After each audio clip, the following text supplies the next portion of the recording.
Sir நான் என் குழந்தைய படுக்க வச்சிடறேன், ஆனால் நானோ யாரோ இருந்தால் தான் தூங்குறான் அந்த இடத்துல. ஸோ அது அவர் யாருமே இல்லைன்னா அவன் தூங்க மாட்டேங்கிறான் சார் அப்படின்னு சொல்லுவீங்க. இதை எப்படி நம்ம மேனேஜ் பண்ணணும் அப்படின்னா அதுக்கு 2 மெத்தட்ஸ் இருக்குது. ஒன்று வந்து செக்கிங் மெத்தடுன்னு சொல்லுவோம், இன்னொன்று வந்து கேம்பிங் மெத்தட் அப்படின்னு சொல்லுவோம். ஸோ செக்கிங் மெத்தட்னா என்னென்னா, நீங்கள் குழந்தைய உள்ளே தூங்க படுக்க வச்சதுக்கு அப்புறமா நீங்கள் குழந்தைகிட்ட என்ன சொல்கிறீங்க அப்படின்னா, அம்மா ஒரு 2 நிமிஷத்தில் வந்துடுவேன், நீ படுத்துரு அப்படின்னு சொல்லிட்டு வெளியில் வர்றீங்க.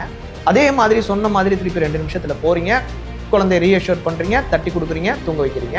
திருப்பி அதுக்கப்புறம் மறுபடியும் இன்னொரு டைம் சொல்லிட்டு வெளியே வர்றீங்க. கொஞ்சம் கொஞ்சமாக எல்லா நாட்களையும் இந்த டைமை வந்து கூட்டிக்கிட்டே போகணும். கேம்பிங் மெத்தட் அப்படின்னா என்ன அர்த்தம் அப்படின்னா, முதல்ல குழந்தை கூட இருந்து தட்டி கொடுத்து தூங்க வைக்கிறீங்க.